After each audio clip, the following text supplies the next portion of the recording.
السلام عليكم ورحمة الله وبركاته. المكان اللي حضراتكم شايفينه ده زاروا المسيح عليه السلام والسيدة مريم العذراء. تعالوا معايا احكي لكم الحكاية.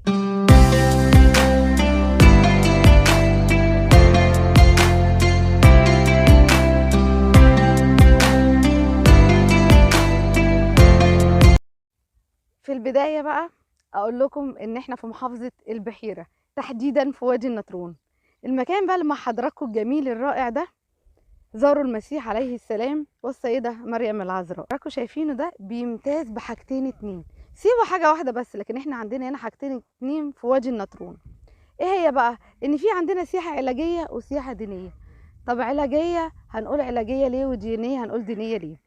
اولا هنقول السياحة الدينية.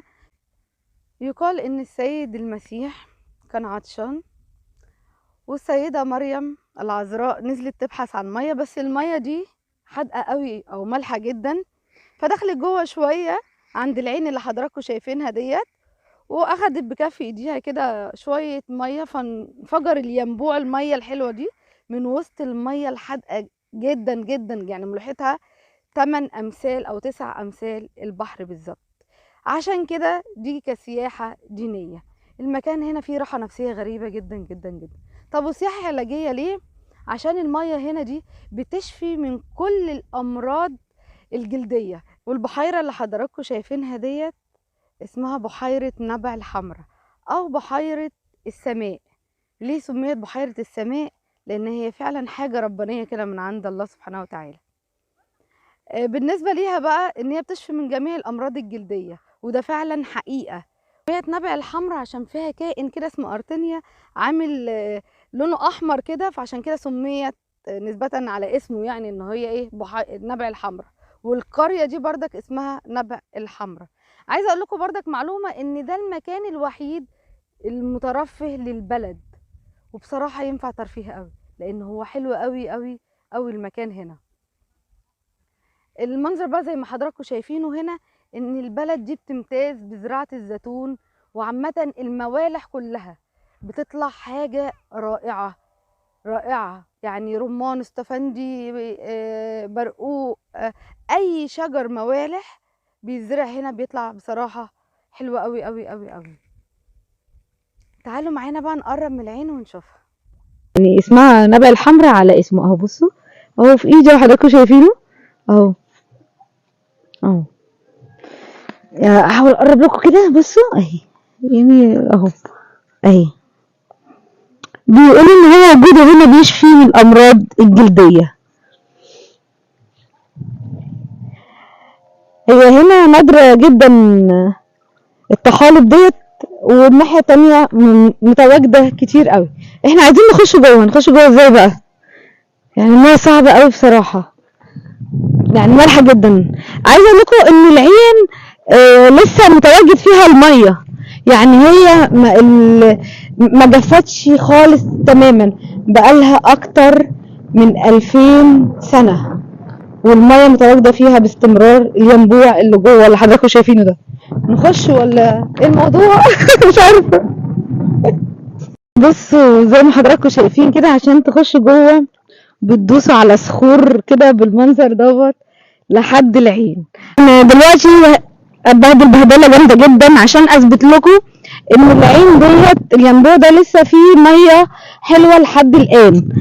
طبعا انا عايزه الفيديو ده يوصل ل50,000 لايك على حضراتكم هتشوفوا البهدله دي. عايزه اقول لكم كمان ان الميه دي مالحه قوي، يعني مجرد ان انا بحط رجلي كده هي بتلسع كده والله في الرجل. تعالوا بقى معايا نشوف العين من جوه، يلا بينا. الناس اللي ورا الكاميرا بتدعي عليا، يلا. دي صخور بقى،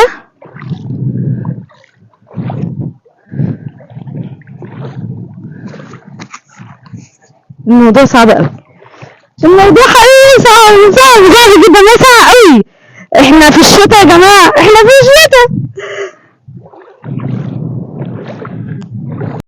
بصوا انا اصريت ان انا اخش هنا، بس بصراحه مش انا بس اللي اتبهدلت، انا والناس اللي ورا الكاميرا، وبحب اشكرهم ده قوي قوي قوي، يعني ان هم حقيقي بجد تعبتهم. بس انا كنت حابه ان انا اجي هنا واوريكم ان الميه ما زالت موجوده، بس للاسف الشديد عايزه اقول لكم صراحه والله المكان ده بجد مظلوم وفي اهمال بطريقه بشعه، لان زي ما احنا قلنا ان هنا في سياحه دينيه علاجيه، وبرضك زي سيوه والله ما يقلش عنه بل يزيد. وفي ناس عامله هنا اماكن سياحيه يعني برضه كهوف ملح وحاجات زي كده. الحديد زي ما حضراتكم شفتوه بقى فيه صدى وتآكل، يعني يا ريت حد يهتم بالموضوع دوت. عايزاكم بقى توصلوا الفيديو دوت، طلعوه بقى يا جماعه بجد والله، عشان انا هدومي عايزه اقول لكم احنا يعني في عز البرد، في عز البرد والله بجد. بصوا هوريكم بقى العين من جوه، الميه اللي فيها عذبه جدا اهي. العين اهي زي ما حضراتكم شايفين، بس للاسف ان في اهمال رهيب. بصوا فعلا والله سبحان الله، بحيرة السماء، يعني احسن لقب اتلقبت بيه هو بحيرة السماء. المنظر جميل جميل جميل، وقد ايه راحة نفسية.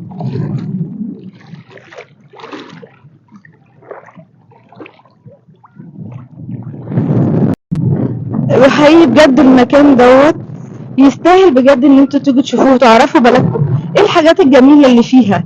يعني دوت المكان اللي احنا فيه دوت يعني سياحة علاجية ودينية، مش هتلاقوا افضل من كده والله. وعايزة اقول لكم ان احنا هنا وادي النطرون، شوف في طريق مترو اسكندرية الصحراوي في الريست هاوس على طول، هي المدخل اللي جنب الماستر او الريست هاوس. المكان مش مكلف، مفتوح يعني فري، ملهوش اي رسوم خالص، ده طبعا برضك اللي مسبب الاهمال. وجميل زي ما انتوا حضراتكم شايفين، ما فيهوش اي تكلفه خالص خالص. تقدروا تخشوا كده بالعربيه لحد المكان جوه اهو. ايه التكلفه؟ ما فيش، ملوش اي تكلفه، بس جميل. وعايزه اقول لكم ان ده المكان الوحيد اللي اهل البلد بيجوا يرفعوا فيه عن نفسهم، وكمان في الاعياد والمناسبات زي شم النسيم او الاعياد بيعملوا هنا بره على الشاطئ حفلات، وبيبيعوا بقى حلويات وبيبيعوا كل حاجه، يعني اي حاجه بيبيعوها هنا، بيبقى فيه تجمعات. كان زمان كنت باجي المكان ده وانا طفله والله العظيم، كان بيبقى فيه اتوبيسات سياحه من جميع انحاء العالم. وللاسف المكان اتبهدل جدا. كان الاول فيه اهتمام اكتر من كده بكتير، كان الحديد ده على طول بيغيروه، لكن دلوقتي مفيش اي حاجه من الكلام ده خالص. المكان مهدور بجد، حرام. بصوا جمال المكان وقد ايه، يعني انا بهدلت نفسي ودخلت عشان بس اوريكم الدنيا هنا عامله ازاي. حلوه قوي والله بجد، ومش مكلفه خالص، يعني ممكن الفرد في المواصلات يعملوا 20-30 جنيه ولا حاجه، جنب ان انت تيجي وتشوف المكان ده. بقى معايا ونروح هناك الشاطئ التاني اللي حضراتكم شايفينه دوت. من شدة ملوحة المية بيطلع ملح هناك، يعمل طبقة كده على سطح التربة كده، شكله رهيب وجميل قوي قوي قوي. هاخدكم بقى معايا ونشوف المكان هناك. انا جيت لكم هنا الشاطئ ده الناحية التانية. بصوا بقى جمال المنظر، بصوا يعني ليها حق تلقب ببحيرة السماء. بصوا قد ايه جميلة، بصوا منظر السماء عامل ازاي. انا جيت هنا عشان اوريكم، اقول لكم ان هم كمان بيستخرجوا الملح من هنا. بصوا التربة بتاعتها الملح عامل ازاي عليها، كأنها جبال ملح او تلج. يعني بصوا المنظر جميلة قوي قوي قوي قوي. ده كده من الناحية التانية، حضراتكم شفتوا هناك العين عاملة ازاي. تخيلوا بقى ان العين الماء الحلوة قوي قوي قوي دي طالعة من وسط الماء المالحة جدا دي. الماء الحدوقية هنا الماء مالحة جدا، 9 أمثال البحر بالظبط، يعني محدش يستحملها. انا بصراحة بحب المكان ده.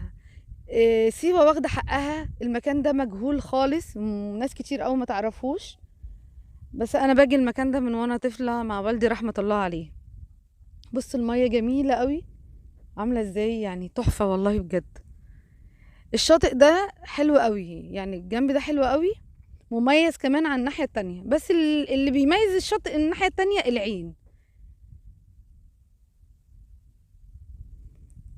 شفتوا الجمال؟ هنا عاملين بقى كهوف ملح ورا، يعني زي نظام سيوة كده بالظبط، بس للأسف المكان ده مهمل جدا. بصوا النخلة، انا قلت لكم هنا البلد هنا يعني مشهورة بزراعة الموالح والنخيل والزيتون. جميلة قوي البلد هنا، حلوة قوي قوي، مش واخدة حقها بصراحة. المكان مش واخد حقه خالص، نفس في سيوة بالظبط. بردك لما بتنزلوا المية هنا من شدة الملوحة بتبقوا بتترفعوا على وش المية، يعني بردك مفيش حد بيغرق خالص.